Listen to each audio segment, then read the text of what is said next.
Jamie here. Hope everyone's doing outstanding. November 25th, 3:30 on this fine Monday. Really quick talk about the market. Some names I traded today, what I'm watching, and go from there. Take a look at the S&P is up about 0.25%. And small caps, the big story today. They were up over 2% for a bit. They're up about 1.75, up 1.9%. And all indexes hit all-time highs today. Pretty remarkable stuff. The SPY right at the gate at the morning over 600. Nearly tested 601, then pulled back down to 595 or so at the 12:30 hour, and then it's kind of found some support there and just been chopping around 597. Another good trading session. Last week I thought there was like 2 or 3 sessions where I'm like, this is exactly what the market needed after the previous Friday's sell-off. Market kind of chopping around. Then we got NVIDIA out of the way, and I think we can, especially this week. I mean, we do have PC data, GDP and Fed minutes Wednesday, but I don't think that's going to move the markets too much. Probably the Fed minutes, if anything. The PC data, I think, is kind of like, I'm not saying it's done with. CPI is still going to be a big report in 2025, but it seems to be less of an issue for now. So 600, 595, and those are kind of the spots we hit today. Those are the 2 spots I'll continue to watch this week. And I think once we break and hold that 600, I think 610 comes quick, and then I'll get more cautious. And my ideal scenario would be the small caps continuing to rally while the S&P kind of chops around the 600, 602 areas, somewhere in there. Another strong day, up over 4% last week. The small caps up another nearly 2% today, and all-time highs here. So great stuff. And that's, I say this a lot too, the biotech sector usually makes up a lot of the small caps. So that's some of it. And then I think, is MSTR part of? I remember MSTR and Supermicro were weighted as small caps. I have to go look. There was some kind of weighting issue where they made up like a pretty large majority. So I don't know if that's some of the reason it's moving today because Supermicro's up. I don't know. I'm trying to remember.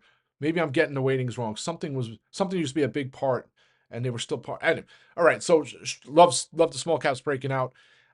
And then the big, I won't call it disturbance in the force. I don't know if it's in regards to the POTUS's selection for his Treasury Secretary, but you saw yields, a big move, right? So finally getting that big move to the downside, and then golds. And I'll talk about gold in a second.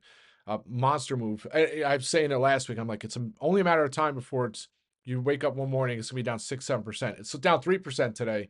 I still think there's more room for downside in gold. All right. So now, well, actually, I do have the gold slide up here. I don't have actually today's updated chart. For some reason, I can't get it up. No big deal. But yeah, take a look at gold, down 3%. It was just started down 2%, just kept going. And I still have some of the December freebies, some of the January strikes. I was actually looking to get some more puts. I'll probably wait for some follow through here. It's funny. I talk about. I mean, I don't like to talk bad, but like I'm all about varying viewpoints, right? So when it comes to gold, there's a lot of people who've been gold bugs over the years I've followed, and of course the one of infamy, and he wasn't as infamous before, but as he is now, he's grown far because Peter Schiff. That's all he has his site, right? Schiff Gold. So of course he's bullish gold, but I try not to respond to his posts, but almost sometimes I think when I do interactions on FinTwit that are respectful, it makes me think more, right? So today he posted a couple. One was that gold was down $80 because of geopolitical tensions easing. It wasn't up $80 when it got worse. I mean, it was with what happened with the Russia, but that was some of it, I guess. I think more of the gold move was last week was the relief bounce, but then he wants to like talk about Bitcoin and compare it to gold, but then said Bitcoin's not gold, so it isn't, right? I mean, but he says you don't store value by holding Bitcoin. Unlike gold, Bitcoin has no actual store value to store. So like you store value in gold, like how's that work? And then he says holding Bitcoin is a bet that the price of Bitcoin will continue to rise as FOMO ensures that more people will buy and have faith in Bitcoin in the future than they have faith today. You can replace the word Bitcoin and put gold, and that's exactly what similar. I mean, gold has uses, right? I mean, it's conductor, so you can use it in electronics, but silver is a better conductor. Whatever. And then, some people responded to me and say, well, it's going to rise. Gold's going to rise because the cost of mining is going to rise. So, I mean, with that rationale, then Bitcoin should continue to rise, right? Because it costs money to mine. I bet by that rationale, the price of coal should go up, right? So it just, to me, it's like, what if silver and gold, you look at the ratios, silver's like 9 times more. Well, actually, I guess it's 18 times more prevalent on the planet, but it's mined only at an 8-time, 9-time ratio. But then you look at the valuations, like, then why does it trade 100 times more value, right? And because it's just people, that's what people value it. It's a store of value. So, sure. But I just, again, so I can go on rants forever, but I just think this conversation around this of the store value goes away. Back 10 years ago, when I really started to kind of look into gold and then Bitcoin and all these other asset classes, I used to look at, people would talk about, there were so many reasons to own gold, right? One was all the central banks. And if you look, central banks, that's some of it, right? Because they store gold. But it used to be, we got off the gold standard, but fiat currency is never going to survive having the US dollar being backed by nothing more than just your country and your country's GDP, and the knowing that the country to be able to pay back its debt. Like, they always thought that we'd go back to the gold standard. That was 10 years ago. Then there was all these, I can go on rants. I could probably talk too long about gold, but I just, right now, I'm like, it almost seems like it's the perfect setup, the perfect storm for a, 15% or so clip over the coming months. So don't be surprised these bounces stink on the upside, because a lot of time, I said it last week, like, it's an asset. So assets typically go up, right? That's what they do. But I think the rationale in holding it in its values, it's gone too far, in my opinion. All right, so rants for other days. Don't be surprised if I add some more gold. I don't know why I have that slide up first. So now some of the crazy trades, and TDOC went on, and thanks K-Mitch, OSU, USO, I think it's OSU, posting that last week. I popped up that TDOC chart, said, wow, this thing looks like it's going to break out. And then you have the possible, who knows what's going to go on with healthcare and all that stuff in 2025. But this is a name, even with all those possible concern things that might be catalysts, I think it was going to run on its own merits. Stocks beaten down, trades less than 1 times revenues. It's, has a high short interest. There's a lot of different moving parts where I'm like, this, not saying it's going back to its COVID levels, but can it get to 25, in 2020, 25 and 2025? Certainly could. So I got those calls last week. I added some December strikes on as well on Friday, and then boom, they had AI news in the morning. And, to me, it wasn't like, some of these companies now have Bitcoin news, right? Oh, they just want to get Bitcoin in the headlines to pump their stock. I don't think Teladoc did that in any way, shape or form to get to pump the stock, but it was good news nonetheless. I think it just helped, speed up the move that was going to do anyway. But lock some of the Decembers and Januaries in for a couple 100%. I'll hold the rest. I started looking, I have plenty of time. I'm like, I think this might get some FOMO. Right now, it doesn't even look like it has FOMO. It was in the 11s. It's just slowly melting higher. It's hanging in there. And I think at some point, people are going to pile in, and it's going to go 12, 13, 14, 15, and then who knows? So they also have an investor day, I think, in second, third week of December. That could be the next possible catalyst. We saw what happened with Lemonade. So that's kind of the thought process there on Teladoc. As much as I would like to, sometimes you get so convicted in a trade, you want to go out and just load the boat, but like, that's typically when things don't work out, right? So for me, I'm already riding free with profits. I'll just hold those, and the hold is the hardest part with the options, right? So if it gets to $20 and my December 12th, before December expiration, it's gonna be a nice gainer. So I'll continue to hold those. Really like the setup. And then I posted the chart too, and I think I pulled it back. Did I post in the chat room? I probably didn't. Oh no, I think I did. So it really hasn't been over its 200-day moving average since the start of January 2021. So you're talking 3 years and like 10 months. It's traded relatively under its 200-day moving average. And to me, the 200-day I'm a big into moving averages, right? Because that's kind of like your trend. And what they say, the trend is your friend or whatever. But when I look at some of these names, especially oversold names or names that you think maybe, it's almost like they were pricing it for going to zero, right? I wouldn't say that was going to happen with Teladoc, but people look at it and think, hey, this is a duplicatable business. It's not a tremendous amount of motor, but there is somewhat of a motor around their business, the amount of members and the whole base that they've built out already. But you look at the moving average, and to me, that's key. And it was 1106, broke through that this morning. Start looking. I'll probably pick up hype. People start seeing it on the big movers, say, oh, wow, that name. Oh, yeah. Teladoc. They were great. They still are great. Wow, look at the fundamental. And then I think it takes off. So that's Teladoc. great trader there so far this week. So I've been saying it. I think I said it this morning. It's like harvesting, right? That's what I've been doing today, and I'll probably continue to until I either get more convicted in some of the names, add some more different positions. I'm still looking to get in the travel zoo. So kind of, I don't want to be in so much that we have some kind of surprise and all the profits go away. I'm not going to let that happen. So, uh, speaking of which, so lemonade, all the way, squeezed up to 53 this morning. Just it's impressive strength. It's up 48% last week, and the stock, it's almost like it's unfazable. Funny, who was J Rock was posting in the chat room. I didn't even know Jim Chanos, however you pronounce his name. He used to follow me. He used to be the Wall Street Cynic on Twitter. Then he blocked me. His bearish spin on Tesla for the years. When I used to interact more on Twitter, he blocked me, and then I didn't realize he created a new account. So he has a new account.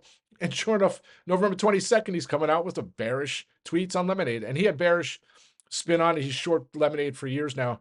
And what is his first little thing? It says, the CEO is selling into Investor Day. And, if you do any research, that's like very good FUD, like fear, uncertainty, doubt, which is what he tried to do with Tesla to get them to go bankrupt. With Lemonade, he puts that as like his little headline, but it's a 10b5-1 plan. So the CEO planned to sell shares back in June, or I don't even know if that's when it was set up. So it's like a planned sale. It's not like the COO went and said, "Oh, I'm going to sell shares into Investor Day." Back in June, the stock was under $20, I think. So you think that they knew it was going to be 50, $60? So it just shows how they try to spin things to create the fear, uncertainty, doubt, whatever. So I'm saying, the point of this is there's a lot of folks who still don't believe in the valuation here, which I mean, it does open an opportunity if there's another downgrade or what have you. There could be a situation where I lose profits. So hence I closed the last of my November 29 45s for almost 1,000%. I had a chance to get out for close to that, and then it fell back. But then once it bounced later in the day, later in the late morning, I figured now's the chance. It's a short week too, right? So we only have technically Tuesday, Wednesday, and a half day Friday. So we have 2.5 trading days left. So you almost got to think like this is midday on a Wednesday, right now. Well, actually, not. It's midday. Oh yeah, it is, right? Once the market closes, it means tomorrow's open is midday on a Wednesday. Although I think Friday is more of a complete session, although it's only a couple hours. But really love Lemonade still. But I'm just gonna hold the last of my Decembers. We'll see what happens tomorrow. If it shows weakness and breaks 40, 48 again, I'll probably lock the Decembers in, and then at some point maybe I'll revisit. But what a monster for that one. Brings me to Joby, another monster. Joby's up 44% over the last 4 sessions. When I got the calls, I think it took a day or two, and then it's just been off to the races.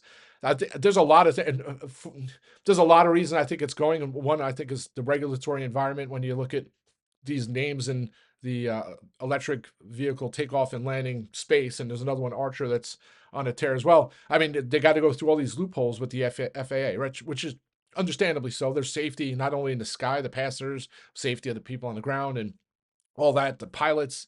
There's a lot that's going to go into it. So, but I think when you look at a company like Joby, it's like some of these you would look almost like a drug company. They're all 4 years out to get to market, but Joby's on the cusp. Like these names, it's getting close.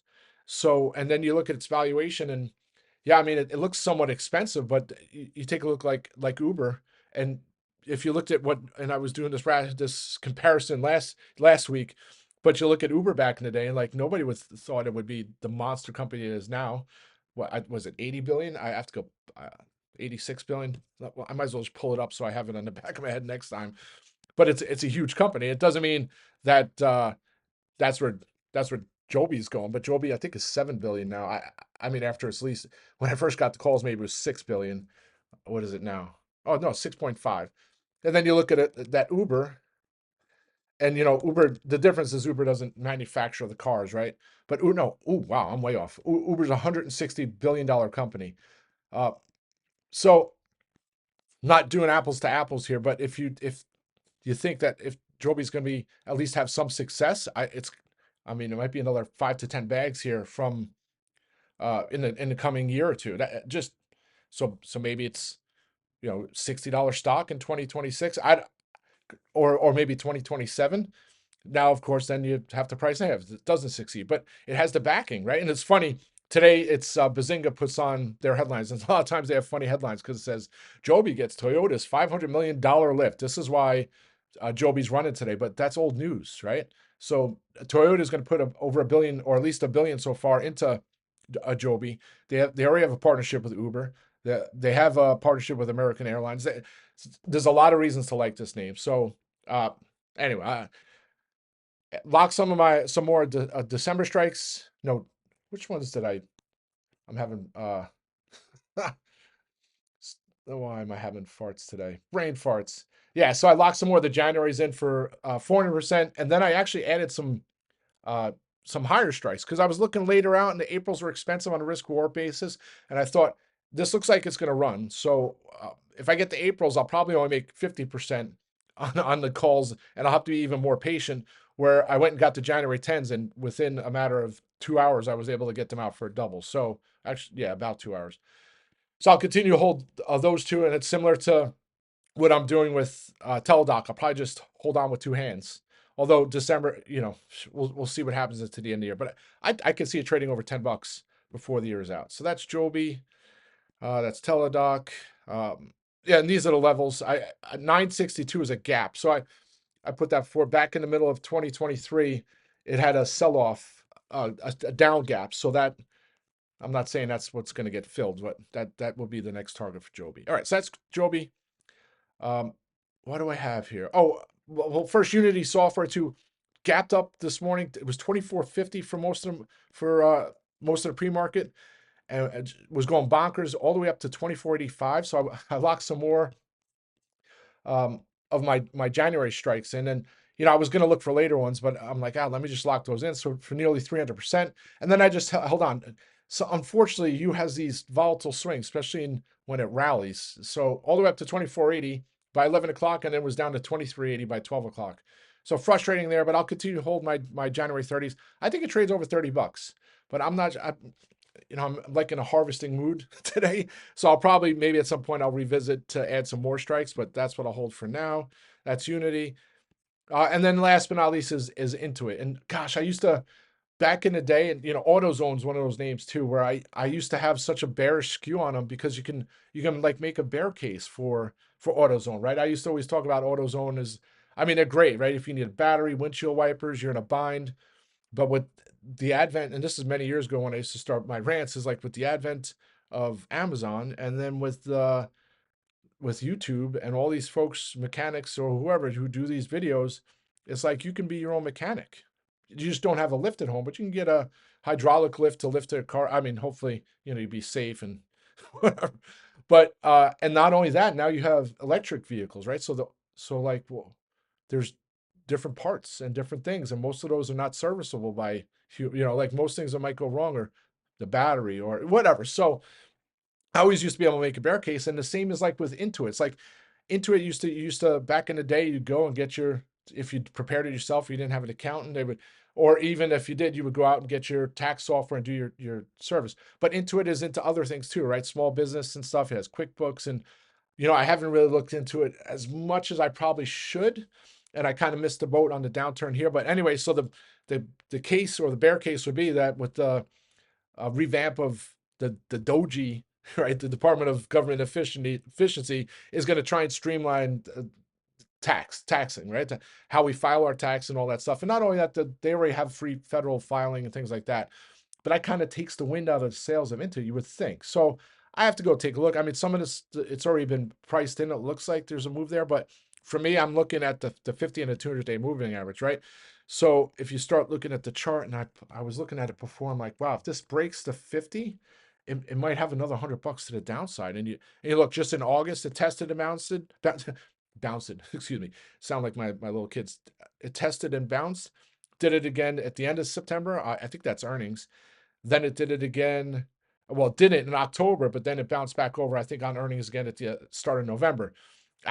An opportunity. So if the market does find some weakness in the coming days, don't be surprised if that's my new hedge play. Looks interesting. All right, I think that's it, folks. Some other names. Oh, WW. So you have GLP-1 compounded. I guess one of the cabinet member, whoever's possibly going to get I have to go do more research on this, but there was a person who was short HIMS, or a fund that was short HIMS, that did some research and found that there's someone who's going to be in new administration that's in favor of compounded GLP-1 drugs, something to that effect. And they were bearish HIMS, and I guess HIMS had responded to their bear report with some analysis or whatever. So they flipped it. They went complete 180 and said we're long HIMS, right? So I don't know if that's all the move, but then you take a look at WW, and it's compounded GLP-1 drugs. That's bread and butter. So I think there was a report this morning too, Reuter, whoever, one of them had him about the supply issue with GLP-1 drugs, and that the FDA is probably going to just let this keep going. So if that's the case, definitely some upside. I still have the freebie 25s for January, and I have the January 26th. I'll continue to hold those hero zero. And that's it, folks. We got 11 minutes to the close. Sorry for ranting for 20 minutes here. Let's have a great day. I'll be back. Rock and roll.